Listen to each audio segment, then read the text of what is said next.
안녕하세요, 여러분. 저는 평소에 이 채널을 자주 보던 시청자입니다. 평소에 열심히 다른 분들의 사연만 주구장창 듣다가 제가 겪었던 아주 서러웠던 일들을 풀어보려고 해요. 용기도 없고 수치스럽기도 하고 여러 감정들이 섞여 있었던 지난 일이라 주변 사람들에게는 꽁꽁 숨겨왔었는데 제가 누군지 모르는 여러분들께는 용기가 조금 나네요. 결혼해서 살면서 언제가 가장 서운하고 서러운 감정이 들었는지 기억이 나시나요? 남편이 기념일을 까먹었을 때? 아니면 시부모님이 시답지 않은 일로 잔소리를 했을 때? 저는 임신했을 때가 가장 서럽고 서운했었습니다. 원래 임신했을 때 느낀 서러움은 평생을 간다고들 하잖아요. 지금부터 제 이야기를 시작해 보도록 하겠습니다. 지금의 저는 40을 바라보는 30대 후반에 접어든 나이이지만 20대 시절의 저는 정말 예뻤어요. 제 스스로 예쁘다 하고 느끼는 게 아니라 정말 주위에서 너는 예뻐서 좋겠다, 예뻐서 부럽다 할 정도로 괜찮은 외모를 가지고 있었습니다. 친구들이랑 술을 마시러 나간다거나 아니면 약속이 있어서 밖에 나가면 꼭 번호를 물어보는 남자들이 한둘은 있을 정도로 화려하고 예쁜 외모를 가지고 있었습니다. 물론 지금도 크게 못나진 건 아니지만 확실히 젊음이라는 게 예쁨을 더 돋보이게 하는 것 같긴 하더라고요.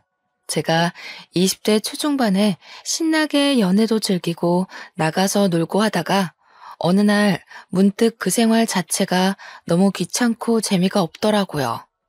그때 처음 저는 컴퓨터 게임이라는 것에 빠져들기 시작했어요. 처음에는 어떻게 하는지도 몰라서 우왕좌왕 하다가 게임 세상 안에서 친구들이 생기고 하나둘 저를 도와주면서 같이 게임을 하다 보니 재미가 있더라고요. 제 캐릭터의 레벨이 오르는 것도 재미가 있고 캐릭터의 장비가 맞춰질수록 점점 강해지는 것도 너무나도 재미있었습니다. 하루가 어떻게 흐르는지도 모를 정도로 푹 빠져서 방 밖으로 나오지도 않고 하루 종일 게임만 했어요. 밤을 새워서 게임을 하고 아침에 해가 뜨면 잠깐 자다가 점심때쯤 일어나서 다시 게임을 하고 그런 생활을 반복했습니다. 허구한 날 나가서 술 먹고 놀던 제가 밖에 나가지를 않고 방에 틀어박혀 있으니 부모님은 슬슬 걱정하기 시작하셨어요. 제가 무슨 일이라도 겪은 건 아닌지 은근히 제 눈치를 보시면서 물어보기도 하셨었어요.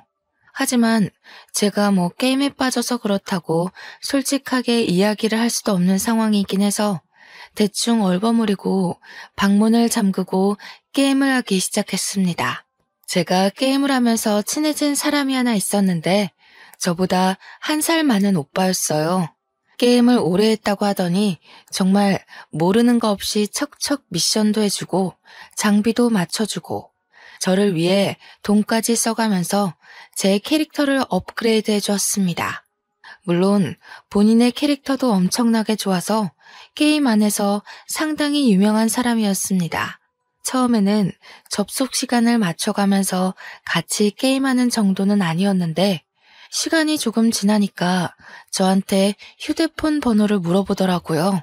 게임을 이왕이면 같이 접속해서 움직이는 게 좋을 것 같다고 하기에 좋다고 휴대폰 번호를 알려주었습니다.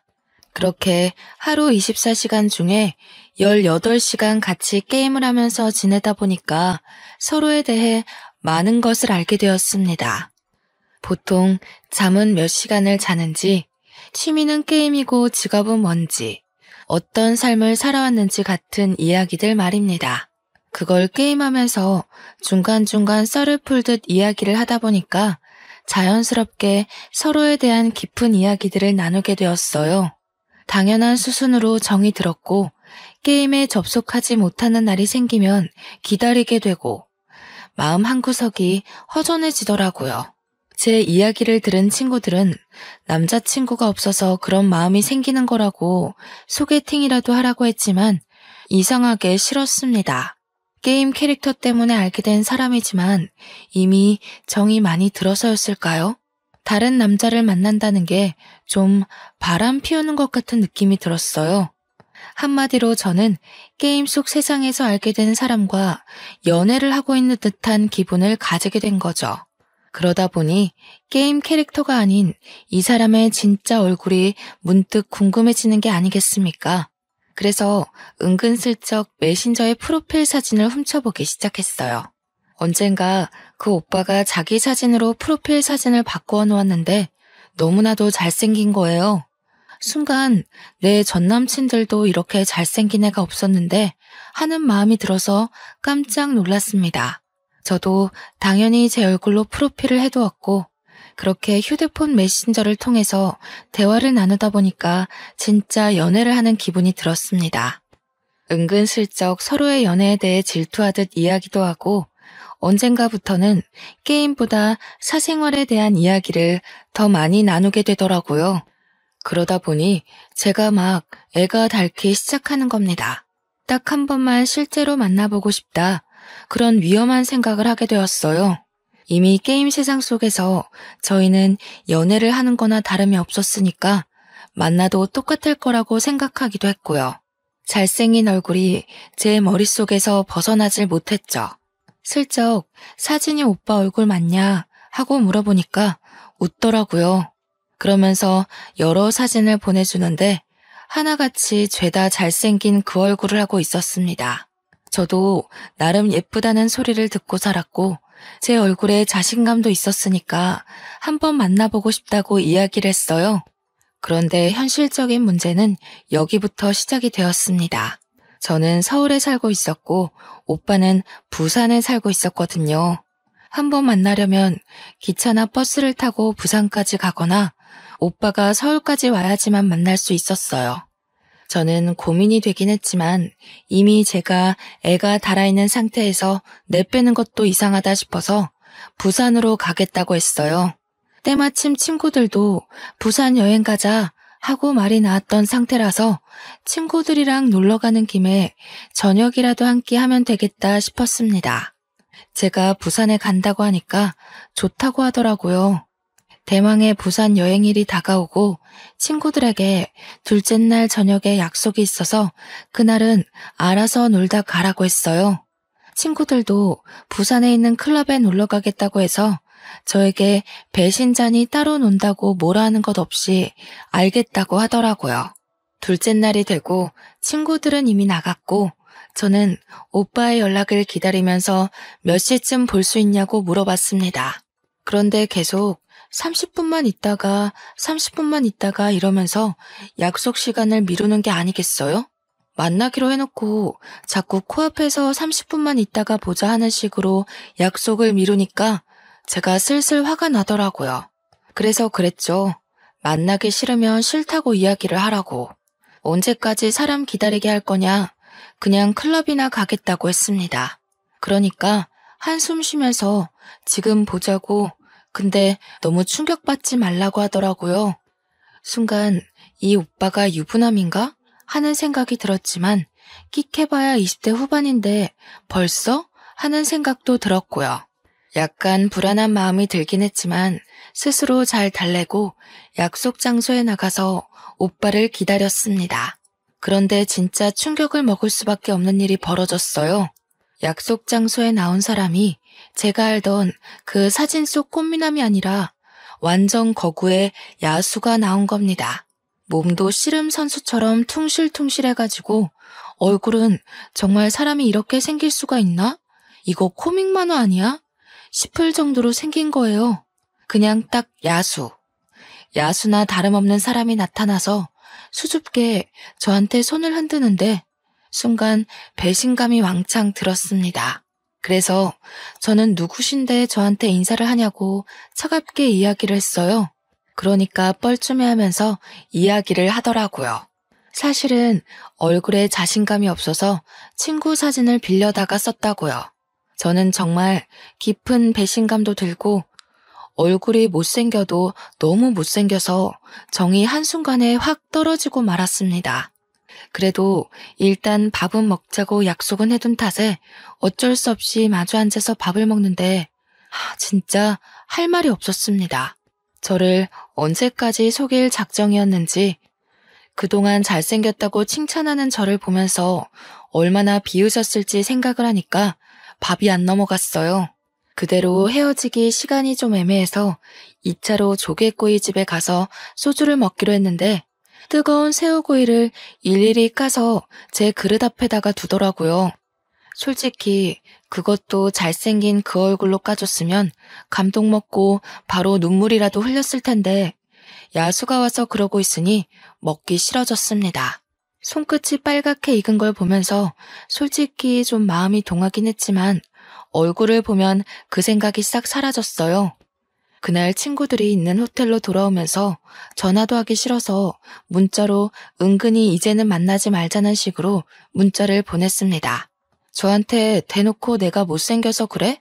이러는데 순간 맞아 라고 하면 제가 너무 나쁜 여자가 될 것 같더라고요. 그래서 그냥 성격이 좀 안 맞는 것 같다고 돌려서 이야기를 했어요. 그런데 부산에 다녀와서도 게임 속에서 자꾸 저를 챙기는 게 아니겠어요? 저야 뭐 따라다니기만 하면 척척 장비가 생기니까 편하긴 했지만 얼굴도 이미 마주한 상태에서 딱 잘라내고 싶었기에 좀 불편했어요. 그런데 저한테 신경 쓰지 말고 게임만 재밌게 즐기자고 하더라고요. 그래서 에라 모르겠다는 심정으로 열심히 게임만 즐기기로 마음을 먹었습니다. 세상에 그런 속담이 있잖아요. 10번 찍어서 안 넘어가는 나무 없다고. 제가 딱 그 꼴이었습니다. 저한테 너무 잘해주니까, 모든 걸 저한테 맞춰주니까 은근히 그런 생각이 드는 거예요. 얼굴이야 뭐 평생 보고 살 것도 아닌데 잠깐 연애만 하는 거면 이렇게 자상한 사람도 괜찮지 않을까? 하는 생각이요. 저한테 계속 지고지순하게 잘해주고 저만 챙겨주고 무조건 저를 1등이라고 생각해주는 남자가 흔하지는 않으니까요. 그동안 잘생긴 애들이랑 연애했을 땐 꼴값을 다들 했거든요. 바람을 핀다던가 저를 무시한다던가 하는 그런 은근한 우위 선점 같은 거요. 못생겼으니까 여자 문제도 당연히 없을 거고 저한테 하는 행동만 보면 너무 젠틀하고 괜찮은 사람이다 하는 생각이 들었어요. 그때라도 게임을 접었어야 했는데 바보 같았던 저는 홀라당 그 사탕 발림에 넘어가 버렸습니다. 연애를 시작하고 나서부터는 저한테 더욱더 지극정성으로 잘했어요. 서울에서 부산 장거리 연애였음에도 불구하고 한 달 중에 보름을 서울에 와서 지냈거든요. 제가 지나가는 말로 와 저거 예쁘다 하면 꼭 선물로 안겨주고 데이트할 때도 저한테 돈 한 푼 못 내게 했습니다. 그렇게 8개월 동안 시간 가는 줄도 모르고 친구도 안 만나고 연애만 즐겼어요. 얼굴은 자꾸 보니까 어느 순간부터 익숙해지더라고요. 세상에 제 중심으로 돌아가는 남자친구를 보니까 30의 나이에 이 사람이랑은 결혼해도 괜찮겠다 싶었습니다. 때마침 친척이 서울에서 사업을 하는데 남자친구가 거기 취직을 하게 되었다며 서울에 집을 구했다고 했어요. 소형 아파트긴 하지만 집에서 전세로 구해다 줬으니 몸만 오라고 웃으면서 이야기를 하는데 혹했습니다. 집에도 만나는 남자친구가 있다고 말을 해두었고 남자친구네 집에서도 저를 만나는 걸 알고 있어서 서울로 취직하는 걸 말리지 않았다고 했어요. 은근히 같이 지내는 시간이 많아지니까 아예 같이 살고 싶다고 이야기를 하더라고요. 그래서 양가의 허락을 받고 결혼을 준비하게 되었습니다. 물론 저희 부모님이 남편의 얼굴을 보고 처음에는 너무 놀라서 말도 제대로 못하시고 결혼 꼭 해야겠냐고 저를 말리기도 하셨죠. 키는 거의 190에 육박하고 몸무게도 100kg인 거구의 남자한테 딸을 시집 보낸다니까 마음이 좀 그러셨나 봐요. 그런데 남편이 저한테 하는 모습을 보고는 결혼해도 잘 살 것 같다면서 결국엔 허락을 해주셨어요. 상견례 자리를 마련했고 훈훈한 분위기에서 진행이 되었습니다. 경상도 집안에 누나가 둘이나 있는 남편의 가정 환경이 은근 걱정되긴 했는데 신우들이 정말 좋은 사람들이었어요. 저한테 막내를 데려가줘서 고맙다고 우리 막내 잘 챙겨주라며 제 손을 꼭 잡아올 때는 이게 시집살이인가 싶긴 했지만 오해였어요. 정말 순수한 마음에서 저에게 고맙다고 인사를 한 것이더라고요. 양가 분위기 훈훈하고 집 문제도 해결됐으니 식장만 잡아서 결혼하면 끝이다 싶었습니다. 결혼식도 일절 저에게 맞춰주시겠다고 돈만 주시겠다고 해서 완전 땡 잡았구나 싶었죠. 저한테 예물도 엄청 잘 챙겨주셨고요. 결혼식은 정말 축복의 끝이었어요. 미처 몰랐는데 남편네 집이 정말 대가족이었더라고요. 경사났다고 온 가족이 출동해서 저한테 용돈도 다 챙겨주시고 결혼해서 너무 보기 좋다고 축하를 아끼지 않으셨습니다. 이게 바로 가족 내력인가 싶을 정도로 저를 너무 아껴주시는데 그래, 사람은 얼굴만 보고 판단해서는 안 된다 하는 생각이 들었죠. 너무나도 축하를 받은 탓인지 저는 결혼 3개월 만에 임신을 하게 되었습니다. 제가 평생을 다이어트를 하고 살던 사람이었거든요. 조금만 먹어도 바로 살이 오른 게 눈에 띄는 체질이었기에 저는 밥을 항상 칼로리 계산을 해가면서 먹었었어요. 그런데 임신을 하고 나니까 그 고삐가 풀리고 말았던 거죠. 아기가 먹고 싶어서 먹는 거야. 이게 다 영양분이 될 거야 하는 생각으로 밥을 생각 없이 먹다 보니까 살이 너무 찌는 거예요. 게다가 입덧도 먹덧으로 오는 바람에 하루 종일 입에 뭔가를 달고 있지 않으면 안 될 정도로 먹을 걸 찾아다녔어요. 처음에 남편이나 시부모님이나 정말 잘 먹어서 보기 좋다면서 그간 너무 말라서 애나 낳을 수 있을까 싶었는데 살 오르니까 보기 좋다고 해주셨어요.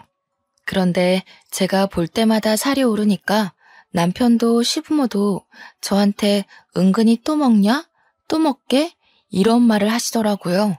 사실 제가 만삭 때까지 거의 30kg가 쪘거든요. 다른 산모들은 12kg에서 15kg 정도로 살이 찐다고 요즘은 임신해서도 몸매 관리한다고들 하더라고요. 병원에서도 저한테 오죽하면 임신 당뇨가 올 것 같다면서 먹을 거를 좀 줄여야 한다고 했을 정도였습니다. 처음 살 오를 때 보기 좋다고 했던 시댁 식구들은 이제 저한테 그만 먹으라는 눈치를 줄 정도였고요. 시부가 좀 말을 막 하는 성격이시거든요.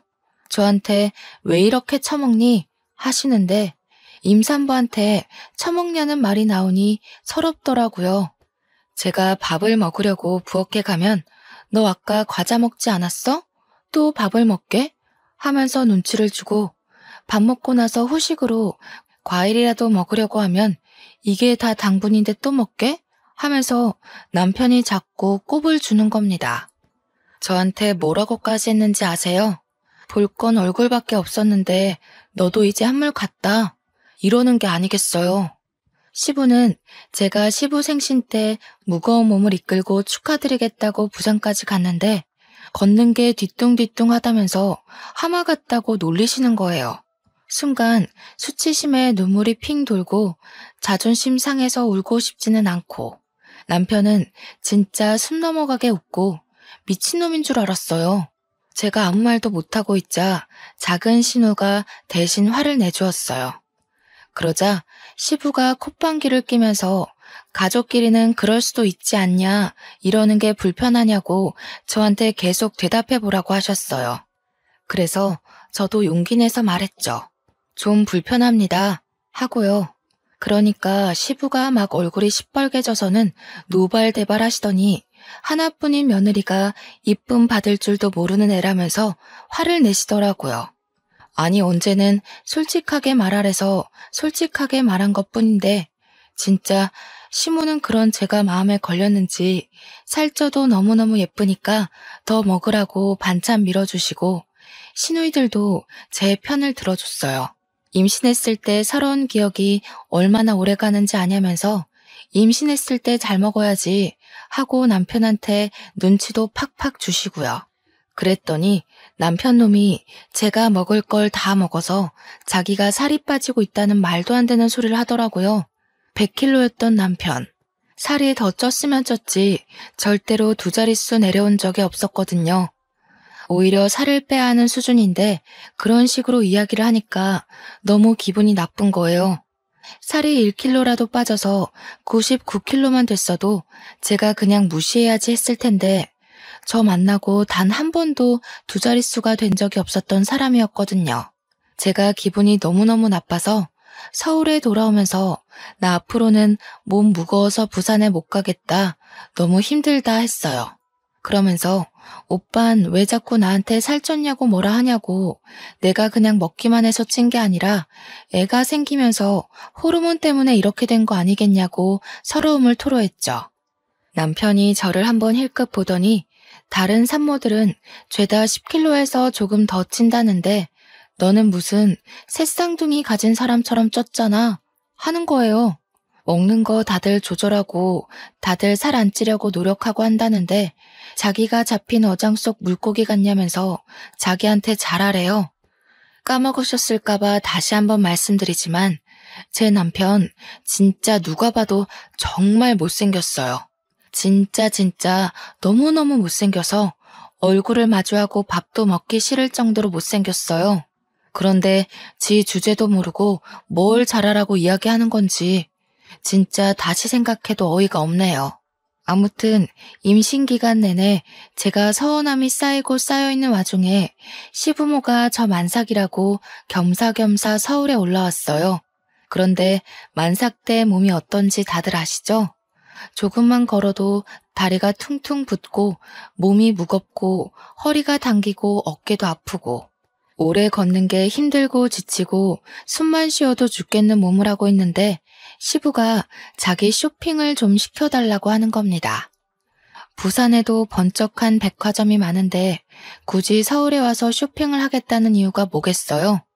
저한테 돈 내달라 이 말이 하고 싶은 거였겠죠.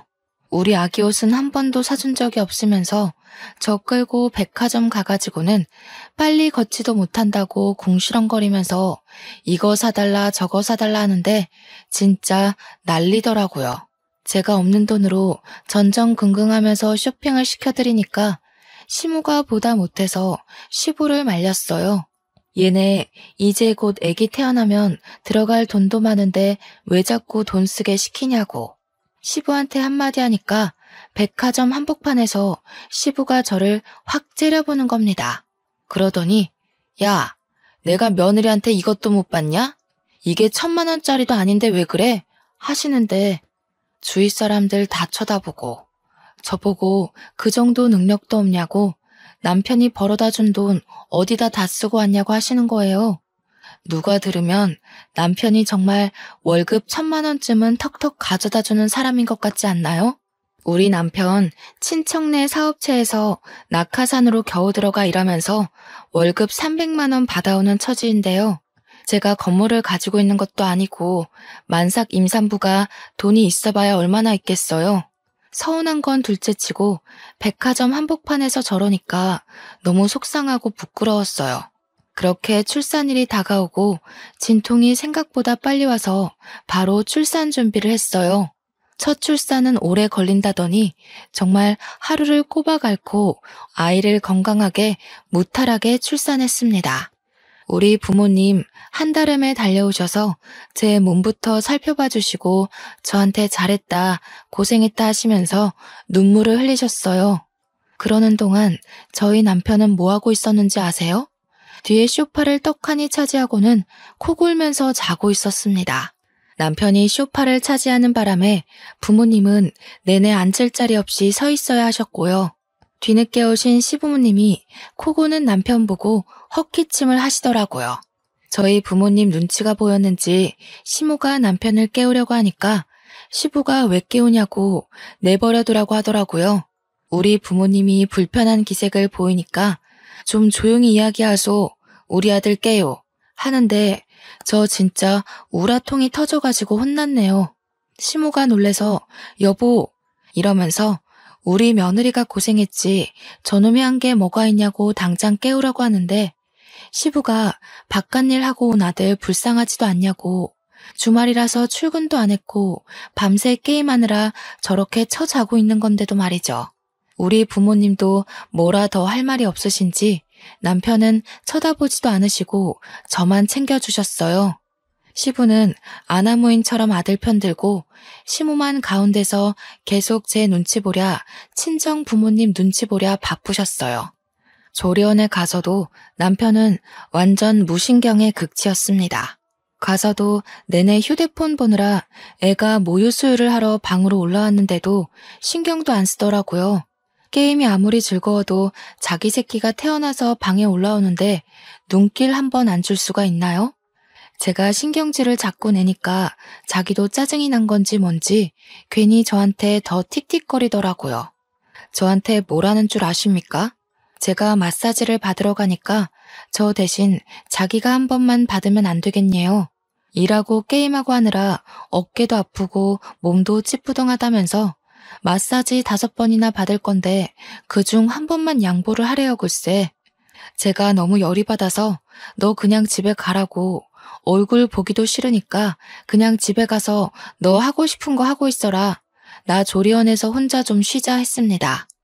보통은 그렇게 이야기하면 아, 내가 잘못했어. 이 말이 먼저 나와야 하는 거 아닌가요? 그러니까 바로 오, 그래? 하고 짐 싸서 집으로 가버리는 거예요. 오죽하면 조리원 동기들이 제가 미혼모인 줄 알고 처음에 말 걸기가 좀 그랬대요. 혹시라도 눈치 없이 남편 이야기라도 하게 되면 제가 눈치 볼 줄 알았다는 거였죠. 근데 남편이 없으니까 또 나름대로 편하더라고요. 먹는 걸로 눈치 주는 사람도 없고 옆에서 내내 게임하다가 코 골며 잠드는 인간 없으니 속이 시원했어요. 2주일 동안 푹 쉬고 애랑 같이 집으로 돌아오고 나서부터 진짜 전쟁이 시작되었습니다. 남편은 애가 울어도 핸드폰을 손에서 놓지 못하고 있지, 저는 젖병 삶아야지, 기저귀 치워야지, 거기다가 밥까지 차려야지. 애는 시도 때도 없이 울고불고 하는데 분유 잘 먹이고 트림 제대로 못 시켜서 와르르 다 토해버리지. 그거 치우고 있는데 남편 놈은 옆에서 밥 언제 주냐고 저한테 배고프다고 난리지. 제가 너무 열이 받아서 남편한테 소리를 꽥 질렀습니다. 네가 좀 차려 먹어라 제발. 너는 손이 없냐 발이 없냐? 내가 애 보는데 네 밥까지 차릴 정신이 어디 있겠냐고 집안 꼴 좀 보라고. 다른 집 남편들은 밥도 차려줘, 쓰레기도 버려줘, 애도 봐준다는데 도대체 네가 집에서 하는 게 뭐가 있냐고 고래고래 소리를 질렀어요. 그러니까 저한테 손목에 차고 있던 시계를 풀어서 던지는 게 아니겠어요? 제가 너무 놀래서 입을 떡 벌리고 남편을 쳐다보니까 그제서 지도 좀 오바했다고 느낀 건지 에이씨 이러면서 집을 나가더라고요. 그때 처음으로 저는 이혼을 결심하게 되었습니다. 고작 1년 2개월 만에 이혼을 결심했으니 제가 얼마나 고통스러웠을지 짐작이 가시나요? 그날 이후로 저는 남편하고 말도 섞지 않고 제가 할 일만 최소한으로 하고 애만 봤어요. 그랬더니 남편이 슬슬 제 눈치를 보면서 저한테 화풀납시고 말을 슬쩍 거는데 저보고 뭐라는 줄 아세요? 저 때문에 화가 나서 시계를 던지는 바람에 고장이 났으니 좋은 시계 하나 사주면서 화해하자는 성의를 보이래요. 이게 말인지 방귀인지 제가 목 끝까지 욕이 차올라서 남편한테 미친놈이냐고 한마디 하고는 쭉 무시했네요. 그렇게 아이 100일 잔치가 다가오고 저는 대충 100일 잔치 상차림을 인터넷으로 주문해서 그런데 시부모님이 아이 100일이라고 서울에 오신 겁니다. 시부가 조촐하게 차린 상을 보고 차린 게 없다면서 궁시렁거리는 거예요. 꾸역꾸역 애기 보고 싶다고 100일상은 제대로 안 할 거라고 이야기했는데도 서울까지 와놓고 저한테 차린 게 없다면서 면박을 주니 할 말이 없더라고요. 저한테 갈비찜 정도는 해놨어야 하는 거 아니냐고 저녁상은 뭘 차려줄 거냐길래 남편을 쳐다봤습니다. 애기 보느라 정신도 없는 와중에 남편은 멀뚱히 서 있기만 하니까 제가 열이 받아서 남편 보고 야, 밥이나 차려라 하니까 남편이 내가 왜? 이러더라고요. 그래서 네가 애기 볼 거냐? 아니면 배달이라도 시키라고 신경질 내면서 이야기하니까 시부가 씩씩거리면서 또 뭐라 하는 거예요. 어디 시부모가 왔는데 배달 음식을 시키냐고 미리미리 전날부터 준비했으면 될 거 아니냐고 저한테 난리 법석을 떨더라고요. 그러니까 그제야 시모가 애 보느라 정신없을 텐데 미리미리 준비하고 말고가 어디 있냐고 나가서 사 먹자고 하셨어요. 그러니까 남편이 저한테 야, 너는 든든한 시모 있어서 좋겠다 이러는데 진짜 맘 같아서는 주둥이를 때리고 싶었습니다. 제가 얼마나 고생했냐면요. 애 돌날이 올 때까지 살이 20kg 이상이 빠졌어요. 운동을 한 것도 아니고 먹는 걸 줄인 것도 아닌데도 살이 쭉쭉 빠지더라고요. 스트레스 받고 잠도 못 자고 지쳐서 빠진 살이었습니다. 피가 마르는 고통을 참아내느라 빠진 건데 속 편한 남편 새끼는 저한테 더 빼야겠다. 그래야 내가 사랑했던 모습이 나올 것 같아. 이딴 소리나 짓거리더라고요.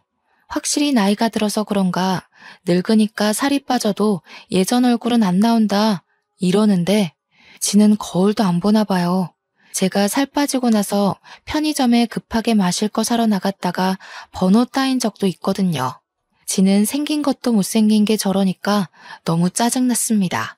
결정적인 사건은 우리 부모님이 아기 본다고 집에 놀러를 오신 날이었습니다.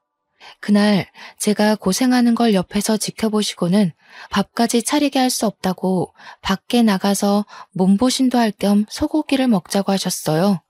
그러니까 핸드폰 게임만 하고 있던 남편놈이 갑자기 자기가 급한 일이 있어서 밖에 나가서 고기를 먹기가 좀 그렇다는 겁니다. 세상에 주말 저녁에 바쁜 일이 뭐가 있길래 저렇게 이야기를 하나 싶어서 제가 물어봤어요. 무슨 일이냐고요. 그러니까 저한테 쓱 오더니 게임하는 사람들끼리 뭐 사냥을 하기로 했다면서 밖에 나가서는 게임을 못하니까 안 된다는 겁니다. 제가 너무 어이가 없어서 남편 보고 너 하나 빠진다고 큰일 나는 거 아니지 않냐고 우리 부모님까지 오셨는데 이게 무슨 태도냐고 했죠. 남편이 한숨 푹 쉬면서 네가 이 게임을 몰라서 그렇지 사냥 한번 하면 장비가 얼마나 대단한 게 나오는지 아냐고 저를 무슨 멍청이 취급을 하는 거예요. 아이템 필요한 걸 모으기도 해야 되고 팔면 다 돈이 되는 거라면서 못 가겠대요. 그랬더니 우리 부모님한테 그냥 집에서 라면이나 끓여 드시죠? 이러는 게 아니겠어요. 우리 부모님이 기가 막혀서 그게 무슨 소리냐고 그럼 자네는 집에 있으라고 우리 딸 데리고 소고기 먹고 오겠다면서 저보고 나가자고 하셨습니다. 그랬더니 남편이 그러면 자기가 양보할 테니 소고기 좀 싸와서 집에 와서 구워달래요. 진짜 미친놈 맞죠? 제가 빡쳐서 대꾸도 안 하고 부모님 모시고 나와버렸어요. 제 표정이 너무 안 좋고 그러니까 부모님도 한숨만 쉬시고 제 눈치만 보시더라고요. 아기 보러 온 좋은 날인데 이런 꼴만 보여드려서 저도 진짜 속상했습니다. 아빠도 화가 잔뜩 나셨는지 입을 꾹 다무시고 있는데 나중에는 저도 눈치가 보이더라고요. 엄마가 저한테 평소에 도대체 어찌하고 사는 거냐고 한마디 딱 하시는데 그때부터 눈물이 막 쉴 새 없이 떨어지는 거예요. 정말 예쁘다고 어딜 가도 빠지지 않던 딸인데 이런 취급받으면서 사니까 부모님 속은 어떻겠어요? 그동안 서러웠던 일, 무시당했던 일, 짜증났던 일 모든 게 한꺼번에 휘몰아치면서 눈물이 뚝뚝 떨어지는데 아빠가 저한테 이혼하고 싶냐고 한마디 툭 던지시더라고요. 우리 아빠가 평소에 엄청 가부장적이고 저를 엄하게 키우셨었거든요. 그래서 제가 아빠 말에는 무조건 복종하고 또 아빠 무서워서 제가 뭘 어떻게 하고 싶다 이런 이야기를 잘 못했었어요. 그런데 먼저 이혼 이야기를 꺼내주시니까 갑자기 속에서 울컥하고 다 터져 나온 거예요. 아빠 무서워서 말 못하고 있었는데 먼저 이렇게 속 시원하게 긁어주시니까 저도 막 입이 터진 거죠.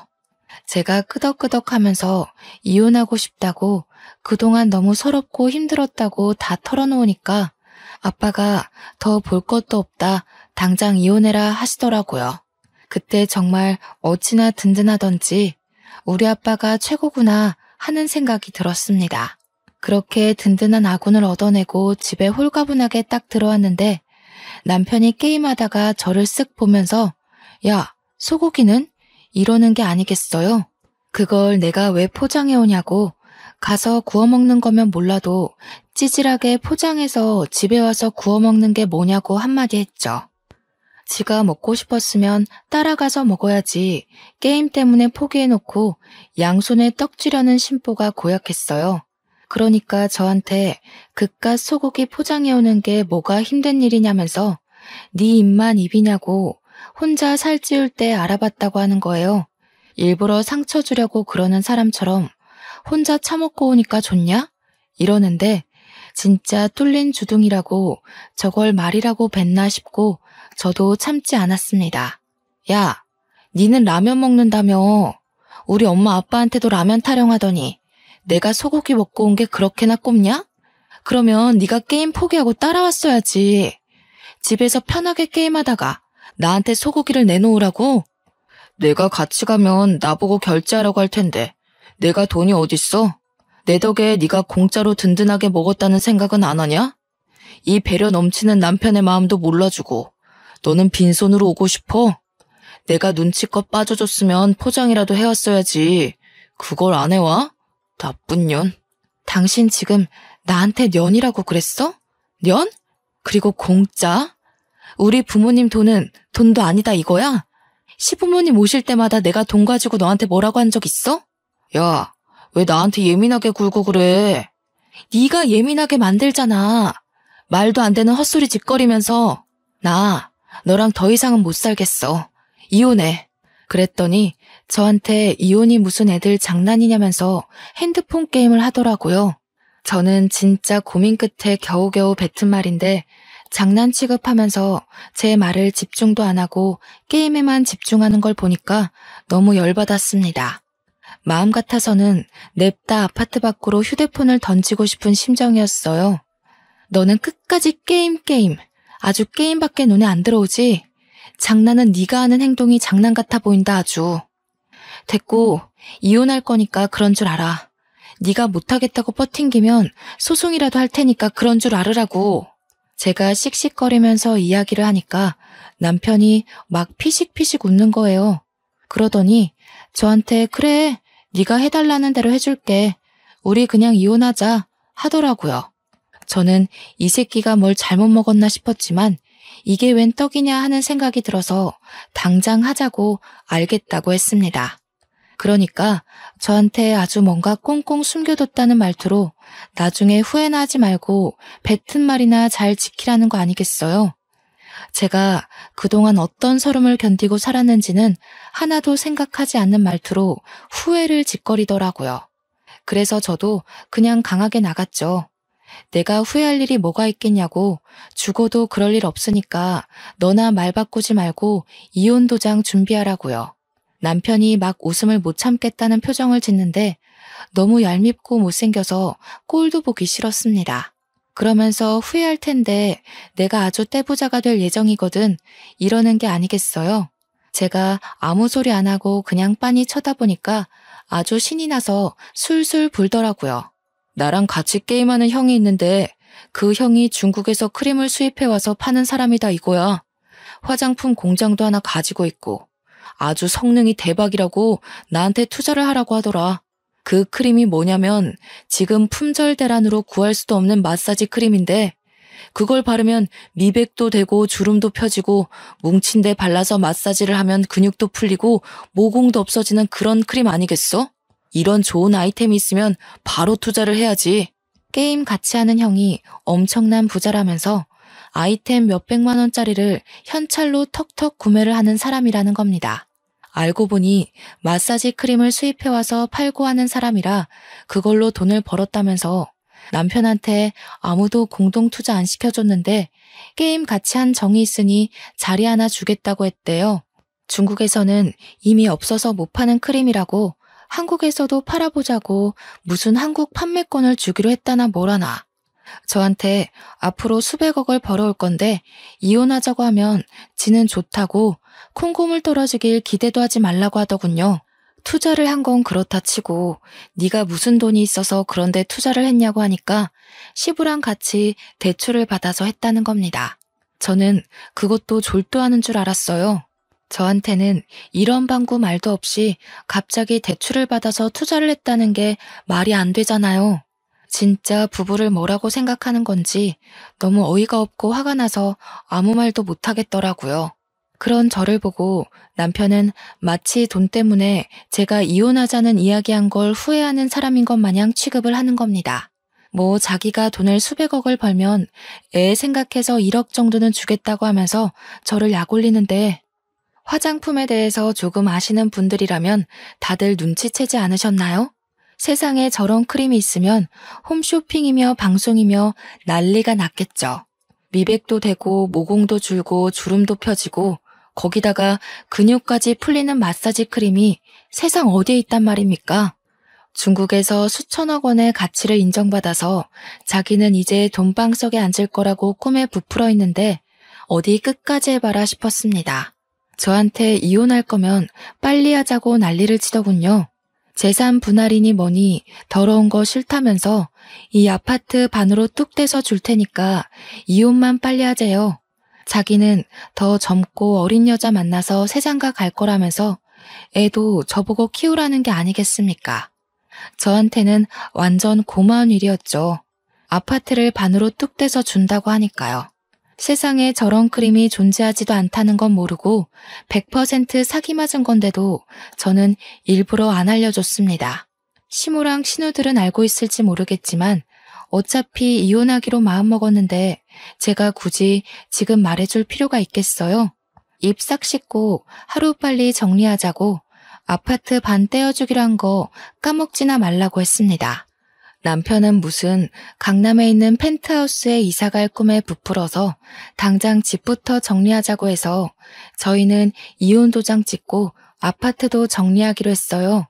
저한테 아무리 잘 돼도 1억 이상은 안 줄 거라고 엄포를 놓길래 딴소리나 하지 말라고 했습니다. 애가 있어서 협의 이혼도 3개월이나 걸리더라고요.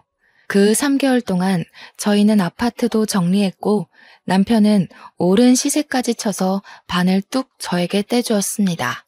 나중에 울고불고 다 늙어서 후회나 하지 말라고 애 핑계대고 돌아온다 해도 안 받아줄 거라고 저한테 신나서 이야기하더라고요. 3개월이 훌쩍 넘는 시간 동안 그 사기꾼이 남편한테 뭐라고 핑계를 댔는지는 모르겠지만 일주일만 기다리면 돈 들어올 거다 하면서 버티더라고요. 수익이 쉽게 들어오겠냐, 한 방에 주겠다, 제품이 곧 도착한다, 이런 식으로 남편을 깨어냈더라고요. 저는 강 건너 불구경한 셈이죠. 이혼하고서는 저는 빠르게 안정을 찾아가기 시작했어요. 꼴도 보기 싫은 인간이랑 떨어지니 세상 여유가 생기더군요. 친정에서도 아이 봐주는 걸 도와주시고 저는 6개월 만에 취업이라는 걸 할 수 있게 되었습니다. 뭐 대단한 회사는 아니지만 그래도 제 날짜에 월급이 따박따박 나오는 곳이었어요. 저도 이제 혼자 아이를 키우려면 경제적인 독립이 필요하긴 했으니까 내 평생 직장이다 생각하고 다니기로 마음먹었죠. 그렇게 시간이 흐르고 흘러서 전 남편의 소식을 전해 듣게 되었습니다. 사기꾼은 제가 취업을 할 시기쯤에 결국 잠수를 타버렸다고 했습니다. 남편이랑 시부는 대출을 1, 2천 받은 게 아니라 둘이 합쳐서 1억을 좀 넘기는 금액을 받았다 했어요. 그 돈을 들고 튄 사기꾼 잡는다고 남편은 다니던 회사도 그만두고 시부랑 전국 방방 곳곳을 돌면서 죽는다는 소리를 했대요. 경찰 수사를 맡겼다고 하는데 그런 사기꾼들은 잡는 것도 쉽지 않다고 하더라고요. 나중에 시모한테서 죽는 소리 들려서 이야기를 더 들어보니 우리 신혼집 정리했던 돈도 추가로 다 쏟아 부었대요. 그러니까 1억 조금 넘는 돈인 줄 알았더니 거의 5억 넘게 투자를 했던 거죠. 세상에 그런 크림이 있었으면 사기꾼 입으로 듣기 전에 입소문이 났겠죠. 만병통치약도 아니고 그런 크림이 어떻게 존재하겠습니까? 시모나 신우들만 알았어도 사기라고 이야기를 해주었을 텐데 시부나 남편이나 돈 욕심이 나서 가족들에게도 말을 안 한 거죠. 저는 이때다 싶어서 양육비 지급 소송을 냈고요. 내용 증명도 보냈습니다. 문자로 1억 주니 뭐니 하더니 사기 맞았다며? 하면서 염장도 지르고요. 남편은 집에서도 죽일 놈이 됐는지 저한테 새벽에 문자로 자니? 하고 뜬금없이 보내더라고요.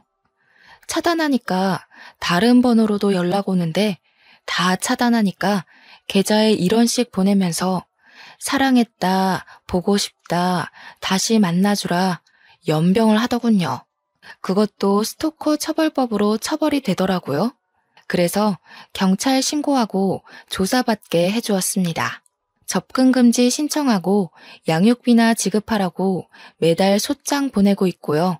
저는 스트레스도 사라지고 일하면서 바쁘게 지내니 예전 몸매로 돌아오더라고요. 살도 빠지고 활력 있게 사니까 주위에서 소개팅 시켜준다부터 시작해서 번호를 따가는 사람들도 있고 대시하는 사람들도 있어요. 그치만 남자라면 이제 치가 떨려서 아이랑 둘이 행복하게 살 예정이랍니다. 저의 홀로서기를 응원해주시면 감사하겠습니다. 긴 사연 읽어주신 여러분, 감사합니다.